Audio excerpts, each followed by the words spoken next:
이 논란은 고스란히 어제 국회로 이어집니다. 민주당은 이 논란에도 불구하고 결과적으로 탄핵 소추를 가결을 했습니다. 어제 국회 상황 영상으로 만나보시죠. 선배 동료 여러분, 판사는 신입니까? 이 질문은 세월호 7시간 재판의 실질적인 피해자인 세월호 가족들이 국회의원들에게 보내온 손편지에 적혀있는 문구입니다.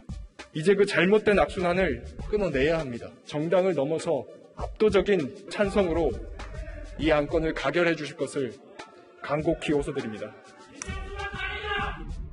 총 투표수 288표 중 가 179표, 부 102표, 기권 3표, 무효 4표로서 법관 임성근 탄핵 소추안은 가결되었음을 선포합니다.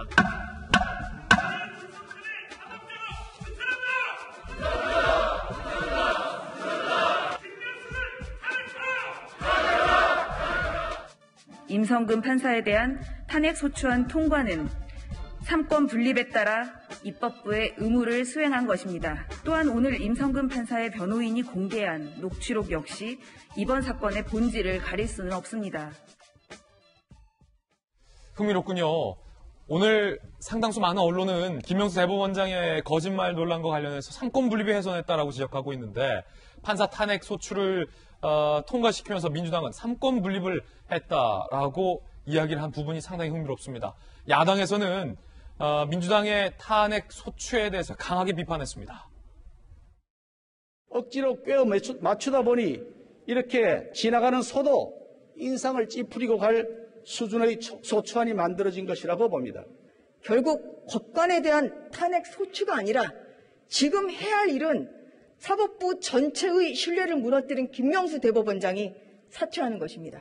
검찰 장악에 이어서 사법부마저 내 입맛에 맞게 장악하려는 것입니까?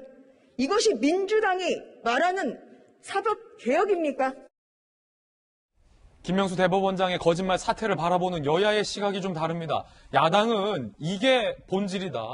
사법부의 독립성 훼손이 본질적 문제다라고 방금 들으셨던 것처럼 주장을 하고 있고 여당에서는 이게 무슨 본질이냐라고 맞받아치고 있습니다.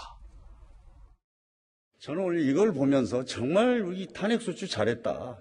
우리나라의 최고의 법률 엘리트라고 할 수 있는 고등 부장판사입니까? 불법 심부름 센터도 하지 않는 이런 불법 도청을 해서 폭로했다는 게 정말 충격적입니다. 인간적인 예의나 도덕이 없는 사람 같습니다. 이런 파렴치한을 국회에서 편들어주고 변호하는 건 이거 중단돼야 된다고 생각합니다.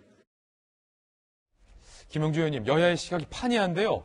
어떻게 보십니까? 두 가지 사안, 불법 도청을 했다, 임 판사, 그러므로 탄핵 잘했다라는 민주당의 입장과 민주당 홍영표 의원의 입장과 우상호 의원도 이렇게 얘기를 했고요. 그리고 김명수 대법원장의 거짓말이야말로 사법부의 독립을 훼손한 중대한 일이다라는 야당의 주장. 이 두 건 동등합니까? 아니면 한쪽이 더 심각한 문제입니까? 어떻게 생각하십니까? 우선은 이제 법적인 측면에서 불법 도청은 아니고요. 법적으로 보면 본인이 하는 일에 본인이 하는 것은 불법이 아니다. 그렇군요. 예, 두 사람이 하는데 다른 사람이 도청을 하는 건 불법이다. 이렇게 했기 때문에 그거는 정치적 공세라고 봐야 되겠죠. 이제 그런 부분이만. 근데 기본적으로 봤을 때 말하자면 그 위에 분을 만나러 가면서 이렇게 도청을 한다는 것은 사실 바람직하지 않고 또 하나는 실제적으로 어떻게 보면은 그 발언을 내용을 보면 임 부장 판사는 답을 안 합니다. 예 하고 마치 자기가 녹음을 하고 있기 때문에 알기 때문에 그 안에서 굉장히 많은 위험한 발언이 나오고 있다는 측면도 돋보이고요. 또 하나는 의도도 좀 석연치 않아요. 어떤 면에서 내가 잘 설명하는지 또 대법관이 잘 이해하는지 그렇다면 자기가 하는 재판도 다 녹취를 떠야 되는 그런 상황 아닙니까? 법관이 설명하는 걸 제대로 앞에서 대화하는 걸 이해하지 못한다는 것도 국민 일반이 봤을 때 이렇게 자연스러운 해명은 아닌 거예요. 이제 그럼에도 불구하고 예. 어쨌든 김명수 대법원장이 저지른 실수, 즉 좀 더 자기가 이런 답을 할 기회가 있으면 팩트 체크를 해서 그런 일이 있었는데 이런 의도였다라든지 아니면 송구하다라든지 아니면 정말 뭐 좀 뒤에 답변을 드리겠다든지 이렇게 거짓말 의혹이 되지 않도록 하는 부분이고, 그거야말로 아까 이제 닉슨 게이트 얘기를 했습니다만은 한국 사회에서는 대체적으로 거짓말에 대해서 조금 더 대응이 부드럽습니다. 미국에서는 굉장히 이것이 거짓말 하나로 대통령이 말하자면 그만둬야 되는 상황이기 때문에 좀 대법원장은 더군다나 훨씬 더 사법부에 계시기 때문에 거짓말 하나가 갖고 있는 임팩트가 매우 크다, 위중하다 그렇게 보여지고요. 가장 불미스러운 것은 여당은 김명수 대법원장을 옹호하려고 하고 야당은 임성근 부장판사를 옹호하려고 하는 이 지점이 가장 어떤 면에서는 말하자면 우리 정치계가 잘못 가고 있다, 너무 편향돼 있다, 그런 것을 저는 봤으면 좋겠다는 말씀드립니다. 그렇군요. 자, 야당에서 보시기에는 어떻습니까? 지금 임성근 부장판사의 탄핵 소추가 필요하다라는 민주당의 주장도 상당히 많이 제기돼 왔고, 이에 지금 묘하게 오히려 김명수 대법원장이 탄핵돼야 한다라는 야당의 주장이 맞서고 있는 형국인데, 네. 이게 다 녹취록과 맞물리면서 벌어진 일이죠. 김명수 대법원장이 녹취록에서 여당의 탄핵 소추 움직임을 상당히 의식했기 때문으로 보여서 지금 이런 주장이 맞물리는 건 아닙니까? 일단 임성근 부장판사의 탄핵 문제부터 좀 짚고 넘어가겠습니다. 우리가 이 법관을 탄핵하기 위해서는 헌법과 법률을 위반한 중대한 행위가 있어야 됩니다. 과거에 노무현 전 대통령에 대한 탄핵이 국회에서 가결됐지만 헌법재판소에서 기각 결정이 납니다. 이유는 정치적인 중립을 위반했던 발언에 대해서 일부 내용의 정도는 확인할 수 있지만 그것이 헌법과 법률을 위반하여 파면당할 정도의 심각한 상황인지를 따져보게 된다면 헌재에서 이용될 수가 없는 내용이겠죠. 임성근 부장판사의 경우는 1심 재판 결과 무죄가 나옵니다. 판결문에 헌법을 위반하고 있는 내용들 몇몇 조문들이 들어가 있다 그래서 이 내용을 바탕으로 이 법관 탄핵이 가능한 것이냐 묻게 된다면 그 법률과 헌법을 위반한 중대성의 여부에 비춰봤을 때 헌법재판소에서 인용될 가능성이 극히 낮습니다.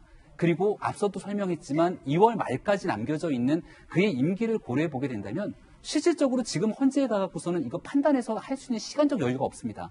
그러면 우리가 넉넉하게 유추해 볼 수 있는 건 이거 정치적 문제구나 이렇게 판단할 수가 있는데요. 가만히 생각해 보세요. 임성근 판사에 대해서 벌써 얘기가 나왔던 지 아주 오랜 기간이 지났습니다. 근데 왜 지금 이 시점에 이러한 탄핵 문제를 끄집어내서 헌정사상 초유의 탄핵을 국회가 가결했을 것인가? 조금 전까지 되짚어보면 여권에서는 힘을 완벽하게 모아서 윤석열 총장 징계하고 찍어내려고 했습니다.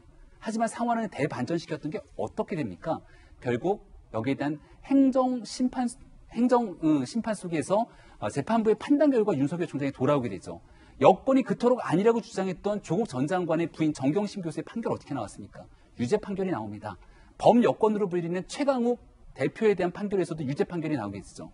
지금 앞으로 펼쳐지게 될 일들은 월성 원전을 둘러싸고 있는 여권과 정권의 불리한 수사와 재판들이 줄줄이 남아 있습니다. 우리 국회가 갖고 있는 180녀석에 달하는 넉넉한 힘을 바탕으로 사법부 잘못하면 얼마든지 겁박하고 길들이게 할 수 있어. 이런 주장을 국민들이 바라보기에, 사법부가 바라보기에 충분하게 인지되고 유추될 수 있는 측면 아닙니까?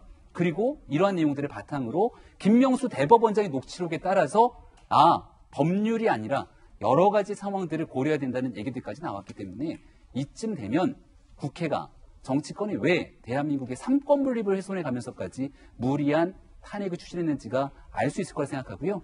헌재의 결정 결과를 보게 되면 그 최종적인 문제들은 더 분명해질 거라고 생각합니다. 자, 물론 야당 지도부 김병민 비대위원회 주장 들으셨지만 헌재가 임성근 부장판사의 무죄 취지를 하는 판결문 내용 중에는 피고인의 행위가 위헌적 이다라고 지적을 하면서 법관의 독립을 침해하는 위헌적 행위에 해당하는 것으로 판단이 된다라는 부분이 적시되어 있습니다. 다만 그러면서 피고인의 행위가 위헌적이라는 이유로 직권남용죄의 형사 책임을 지게 하는 것은 안 된다, 위배된다라고 판단을 했다라는 부분 보충으로 설명을 드리겠습니다.